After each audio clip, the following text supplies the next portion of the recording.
L'entrepôt du bricolage, filiale du groupe Samsey, vous présente Si on parlait.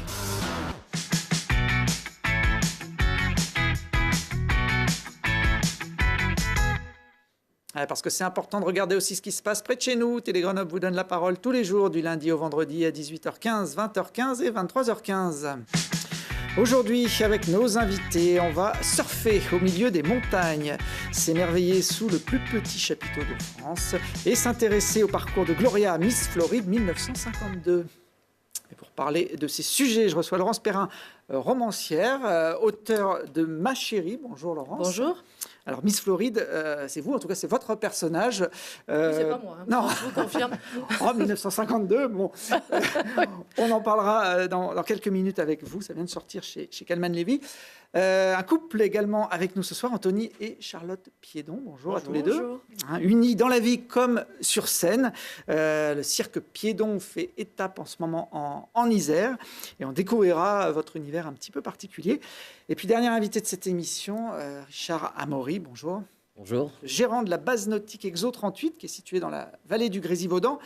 On pourrait croire qu'au mois de mai, la saison de ski est terminée. Eh ben, c'est tout le contraire chez vous, hein, ça commence. Exactement. On a ouvert il y a un petit mois, là, et puis on est reparti pour de nouvelles aventures sur le Wake Park. Alors, ce Wake Park, il est basé au lac des Martels. C'est dans la vallée du Grésivaudan, sur la commune de Tencin. C'est à 25 km à peu près de Grenoble. C'est ça, exactement, 25 km. On n'est pas très, très loin. Alors, on voit ce site qui est vraiment adapté pour la pratique du ski nautique. Voilà, alors on a 3 activités, hein. On a le ski nautique, comme vous l'avez dit. On a aussi le wakeboard et le kneeboard. Donc tous ces supports vont pouvoir se pratiquer sur le téléski. Alors, c'est un téléski qui fonctionne comme pour les téléskis en station Alors c'est un petit peu le même principe, sauf que ça fait une boucle, hein. C'est 5 poulies qui se retrouvent et du coup ça nous fait un cercle et puis on tourne autour du lac avec différents modules qu'on peut voir sur les images là. Les modules ne sont pas au milieu du parcours, c'est-à-dire que pour les débutants, ça va être tout de suite facile d'accès pour eux. On peut faire le tour sans être obligé de passer sur ces modules. Exactement, tout à fait. C'est-à-dire que vraiment, sous le câble, il n'y a pas d'obstacle. Et on va dire, pour ceux qui sont un petit peu plus confirmés, il va falloir se décaler sur la gauche ou la droite pour pouvoir accéder à ces modules.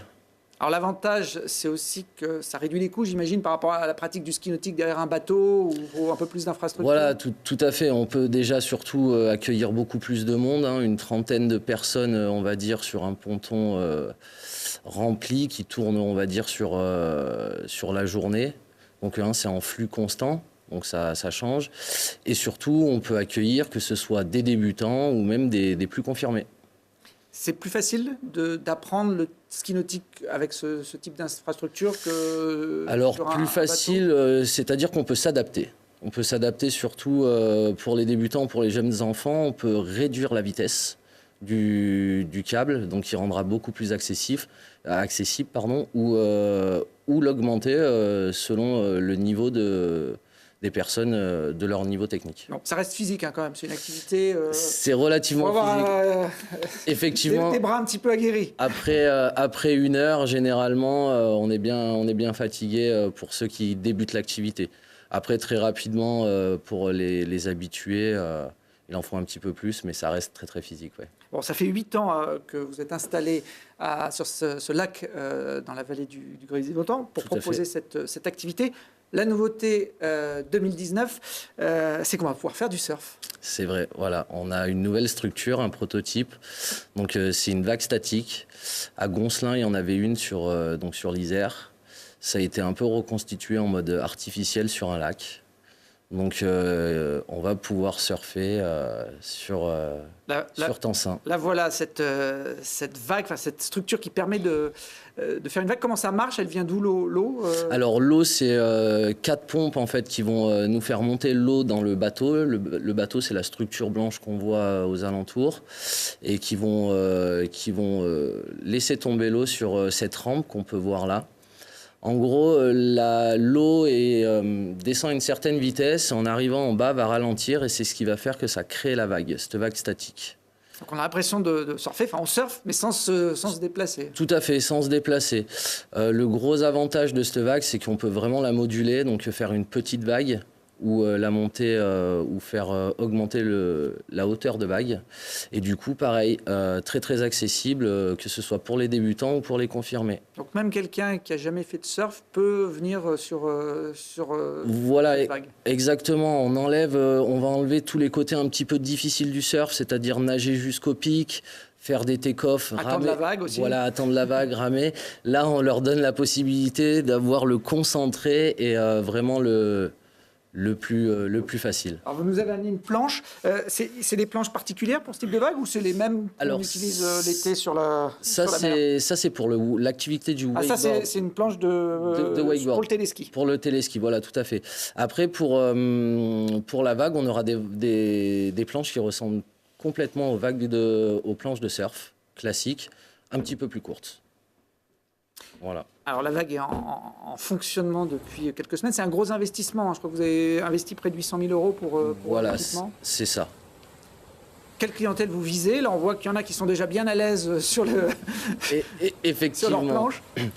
Quelle clientèle? Tout type de clientèle, que ce soit familial, que ce soit enfant, que ce soit passionné de glisse, que ce soit même des surfeurs aguerris, vraiment toute clientèle. Comme on le disait, c'est vraiment accessible à tous et pour les jeunes enfants, dès 10 ans, c'est accessible.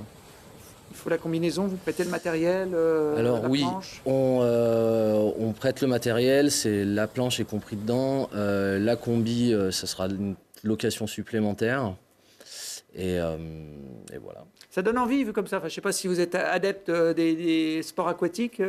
Si, moi Anthony, j'adore. Je suis snowboarder, surfeur aussi. Ah bah donc là, il faut se jeter à l'eau. Mais carrément, et ça fait des années que je vois quand on passe en tournée dans l'Isère, que je vois et que malheureusement avec le cirque, c'est cette période où on n'a pas trop le temps d'aller faire du sport. Mais pourquoi pas, oui, on est encore en tournée dans tout le mois de mai, donc pourquoi pas aller glisser un peu, se jeter à l'eau. Ouais, en plus, je crois que vous êtes en tournée dans le Grésivaudan. Et en tout cas, vous êtes les bienvenus. Merci. C'est la société Hydrostadium, qui est une entreprise de Haute-Savoie qui a construit ce système. Voilà, c'est les ingénieurs qui ont construit ce système. Donc, c'est la première en France. Je crois qu'il y en a 3 dans le monde. Et ce système-là est un peu différent des autres qui sont sur nos voisins suisses ou allemands. On va dire qu'il est mieux, parce que c'est chez nous. Ah ben, il est beaucoup mieux.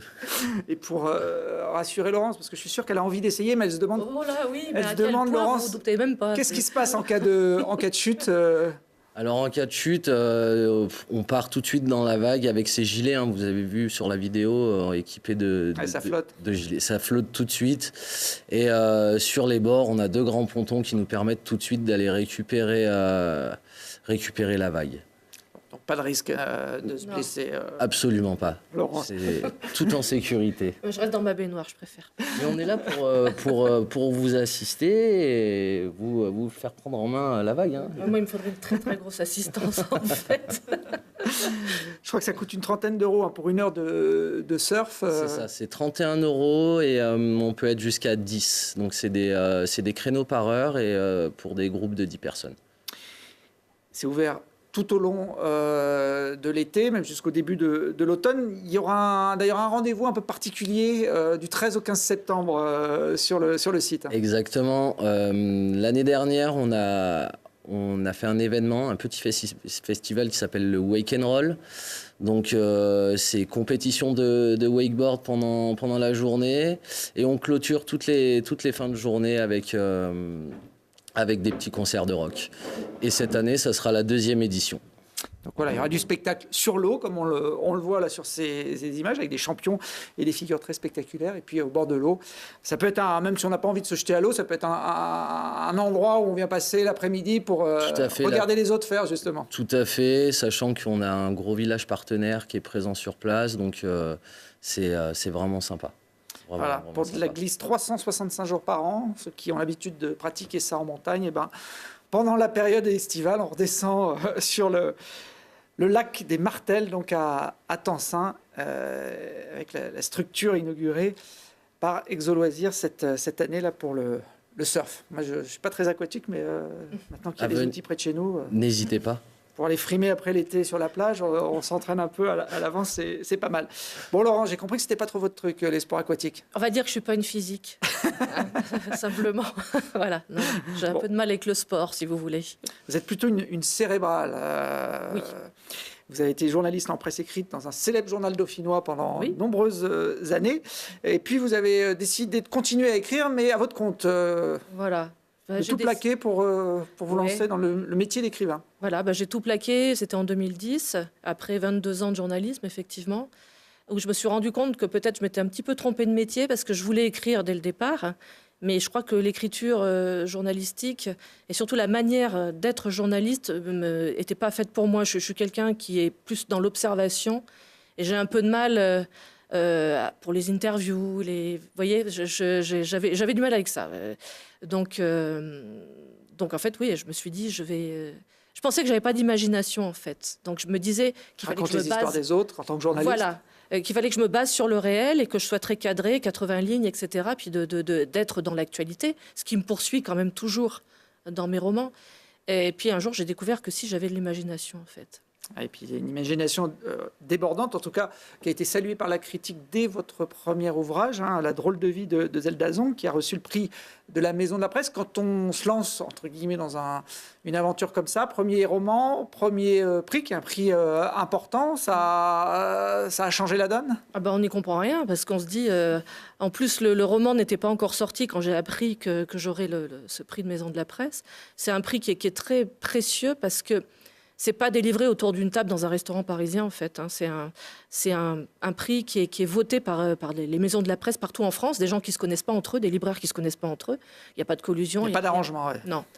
Et donc, c'est vrai que d'avoir ça pour le premier roman, j'ai eu l'impression de basculer dans un autre monde. Ouais. C'est une vie plus agréable que journaliste, celle d'écrivain? On a le temps, ouais. Pour moi, oui.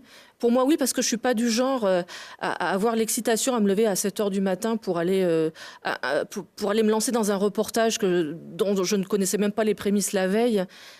J'ai pas ça. On va dire que je suis une feignante par rapport au métier de journaliste. Je suis indolente un peu par rapport à ça. Et là, c'est à mon goût, c'est mon quotidien. Je m'organise comme je veux, je me laisse aller. Et oui, ça me correspond beaucoup mieux. Il y a la rencontre aussi avec les lecteurs, qui j'imagine doit être important, parce que c'est un travail solitaire d'écrire des livres. Oui, il faut être schizo quand même pour être... Parce que d'un côté, on passe toute la semaine enfermé à la bibliothèque municipale, parce que j'écris à la bibliothèque municipale de Grenoble. Voilà. C'est un endroit qui me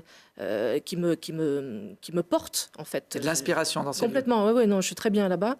Mais on est dans la solitude, on est dans sa propre tête, etc. Et puis on vous envoie, quand vous avez un grand éditeur, comme j'ai la chance de l'avoir... vous êtes chez Calman Levy. Calman Levy et Pocket, pour les éditions Poche. C'est vrai que pour la sortie d'un roman, on va dans beaucoup de salons et on se retrouve confronté aux gens en fait qui lisent vos livres, alors que vous vous rappelez du moment où vous avez écrit cette phrase et on vous la ressort, les personnages, les gens se les approprient, etc. C'est très très très schizo, ouais. Aujourd'hui, vous avez vendu combien de livres depuis le premier en 2015? Alors, j'essaie de ne pas faire attention à ça. Je n'ai pas voulu le savoir dès le début, alors que j'ai un éditeur qui est très très transparent par rapport aux chiffres. Mais ça commence à faire pas mal, ouais. Mais je préfère ne pas le savoir parce que je me connais et je suis du genre à être assez... dizaines de milliers, centaines de milliers? Oui, dizaines de milliers, oui. Centaines de milliers, j'espère que ça arrivera. Oui, ça va venir vite si on cumule. À force, oui. Mais bon, voilà. Mais je préfère ne pas savoir parce que ça peut m'empêcher de faire ce qu'on me demande de faire, c'est-à-dire de faire des salons, puis d'être enthousiaste. Et puis, voilà. Comme ça, vous travaillez sans pression. Oui. Le 5e roman est sorti il y a quelques semaines. Il s'appelle Ma chérie, donc toujours chez Calman Levy, qui d'ailleurs, votre éditeur, promet le coup de cœur assuré au lecteur. Ah ouais, vous avez intérêt, parce que c'est interdit de ne pas avoir le coup de cœur. Bah oui, de toute façon, c'est marqué dessus, donc il faut qu'on l'ait. Et chose étonnante, quand on est soutenu comme ça par une grande maison d'édition à Calman Levy, on a le droit à certains privilèges, comme une bande-annonce digne d'un film de cinéma. On la regarde. Gloria Mercy Hope Merriman, ancienne Miss Floride 1952, entretenue pendant 10 ans par Jerry Grayson, le plus riche agent immobilier de Miami. Jusqu'à ce que... J'arrive pas à le croire. Tu m'as utilisé. Je t'en supplie. Dans tes bijoux, il y en a pour des dizaines de milliers de dollars. Retourner chez mes parents à 30 ans. Pathétique. Je peux. Il n'y a plus de place dans le bus et il faut absolument que j'aille à Tampa. Je vous en prie, allez-y. Papa, dis-moi quelque chose. Que veux-tu que je dise à une fille qui revient après 10 ans sans nouvelles et que je ne connais plus? Merci pour l'autre jour dans le bus. Vous étiez dans votre droit. Ah, le droit, c'est une longue histoire. Ça m'intéresse d'en parler avec vous. Pourquoi? Vous êtes journaliste, écrivain? Non, rien de tout ça. Je ne suis rien du tout d'ailleurs. Ne dites pas ça. Personne n'est rien du tout.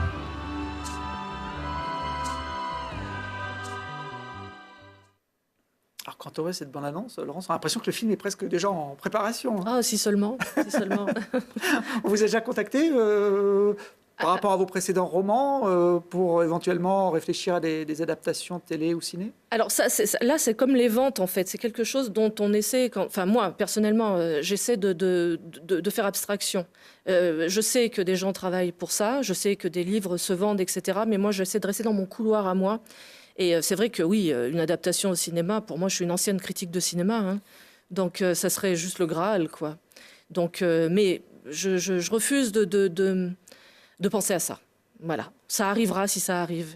Et ça arrivera, hein, je suis sûre. Ah bah quand on voit ça, je me dis qu'il y a déjà votre Peut-être éditeur, dans à mon son avis, a une petite idée derrière la tête. Alors, ce dernier roman, le 5e, pour vous, se passe dans l'Amérique des années 50, 60, c'est Ouais. l'époque de Marilyn Monroe. Moi, comme j'ai le défaut d'être journaliste, je me suis intéressé à votre héroïne, Gloria, qui a été Miss Floride 1952. Alors, je suis allé voir qui était la Miss Floride 1952. Non, c'était pas elle. Eh ben non, elle s'appelle Yvonne Pierce. Ah oui. Ah ben oui, elle a J'ai existé. pas regardé, moi. Ah ouais, j'ai même pas regardé, vous Ça vous voyez. plaisait pas Yvonne comme prénom? Ah non, mais j'ai pas du tout... Ah ouais, non, j'ai pas pensé à ça. C'est vrai que j'aurais dû... Alors en plus, c'est quand même quelque chose d'assez incroyable parce que en étant justement une ancienne journaliste, je mets un point d'honneur à faire beaucoup de recherches et puis à être très, très précise sur ce que je raconte. Tout le fond historico-social de mes romans et fait toujours l'objet d'un gros travail de recherche parce que c'est une passion pour moi de faire ça. Et c'est ce défaut magnifique d'avoir été journaliste, c'est d'en faire une obsession, que tout soit réel, quoi. Si je vous dis qu'à telle rue à New York, la porte est rouge, c'est qu'elle est rouge. Après, on me dit, bah oui, mais si elle devient verte, je dis, bah, il faut refaire une réédition du roman, en fait, après.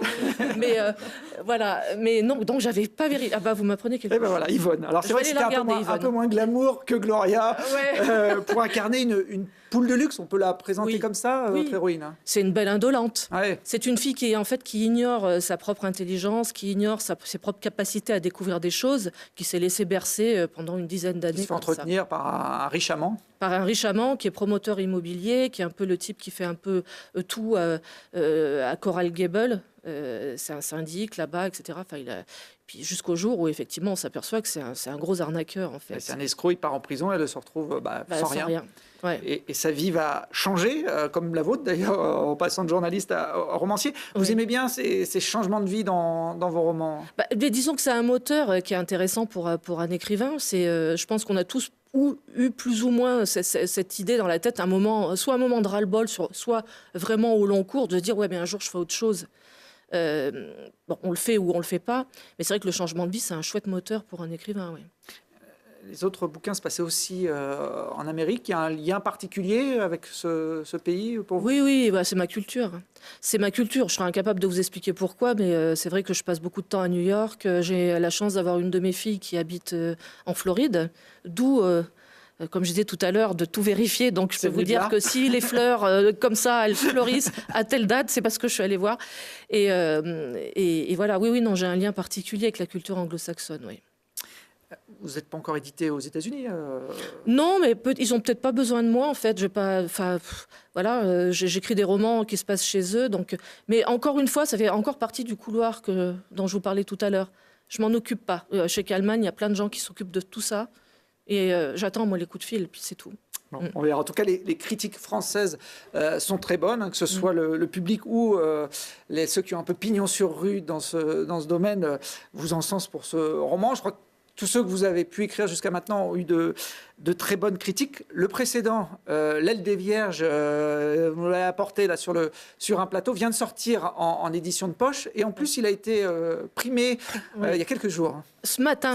Bah, carrément.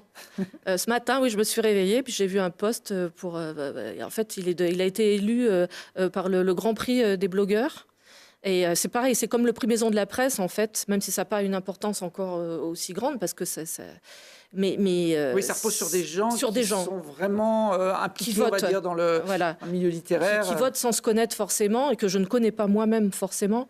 Et donc, j'ai découvert ce matin, j'ai été très heureuse. Toute la journée, j'ai reçu plein de messages de félicitations pour un roman donc, qui est sorti l'année dernière, qui est maintenant en poche aux éditions Pocket, qui s'appelle donc L'aile des Vierges, que j'ai eu énormément de mal à quitter après l'avoir terminé l'année dernière.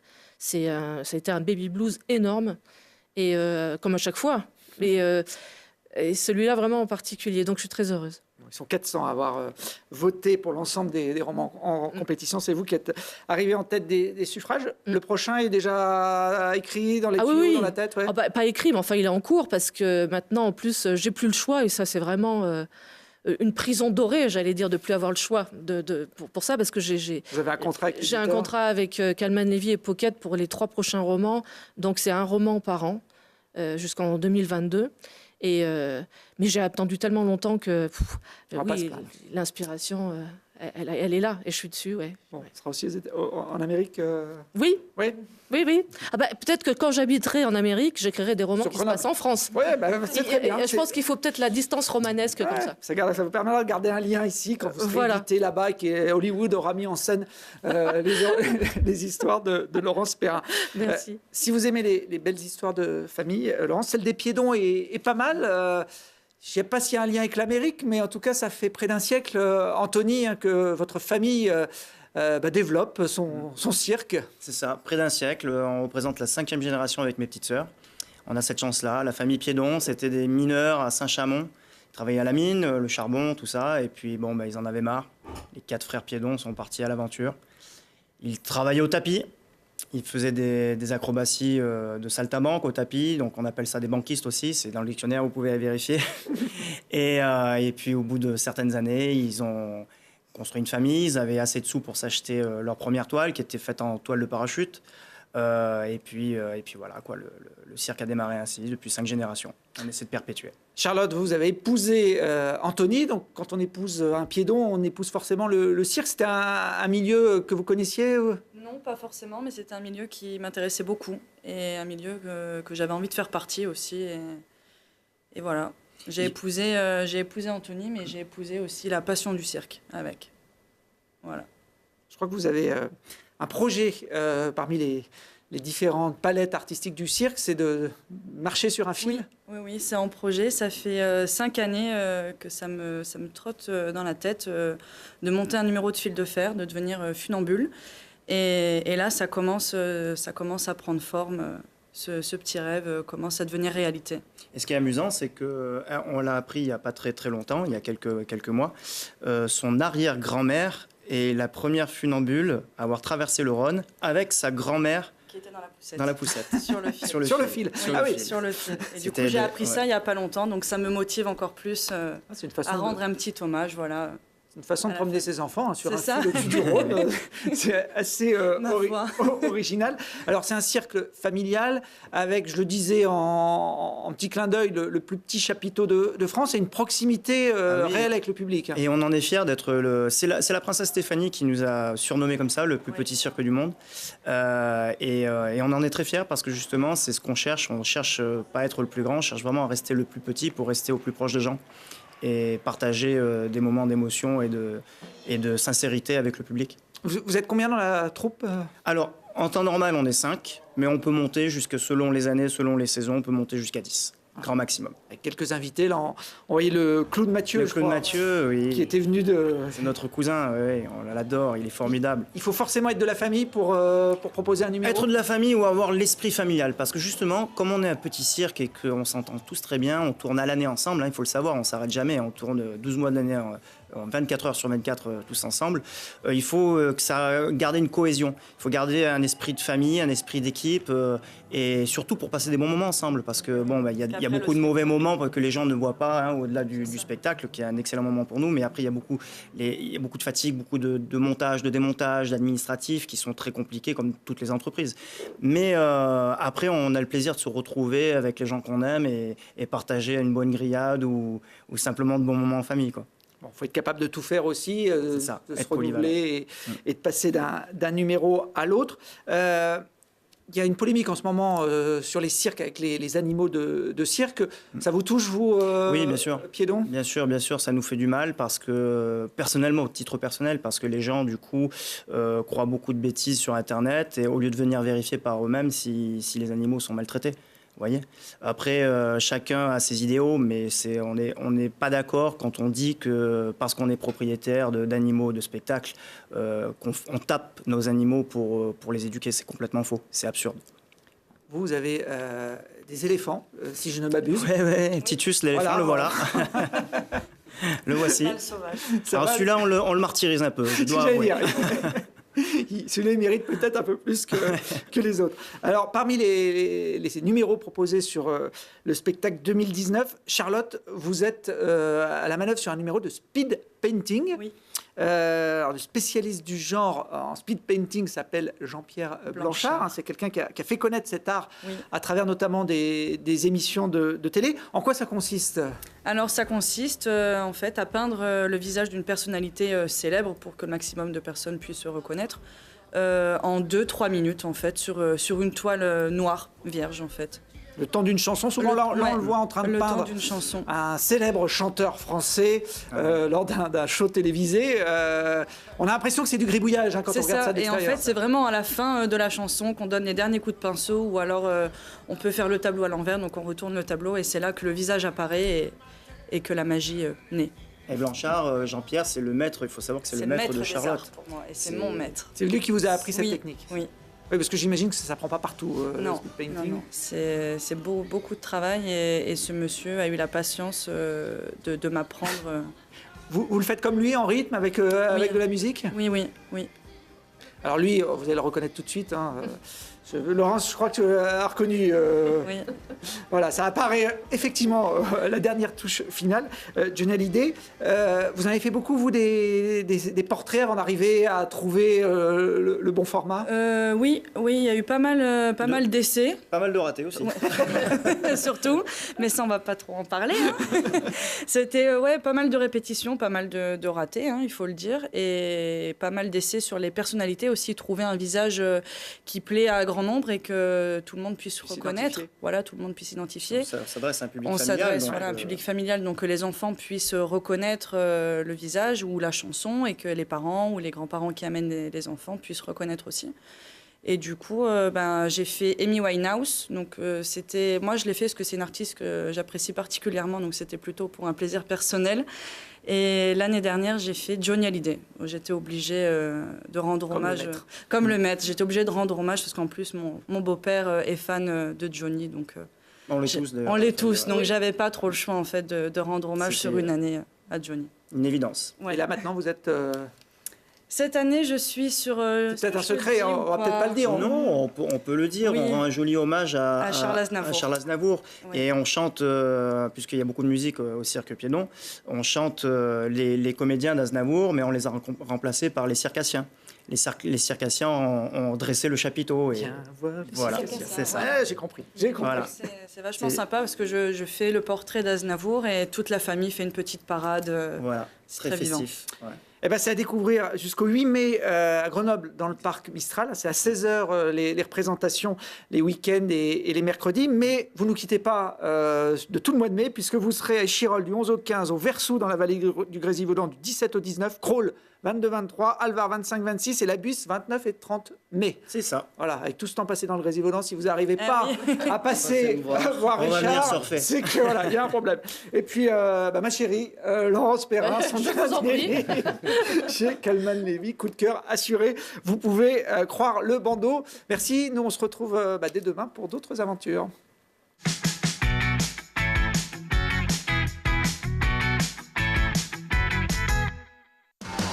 L'entrepôt du bricolage, filiale du groupe Samsé, vous a présenté Si on parlait.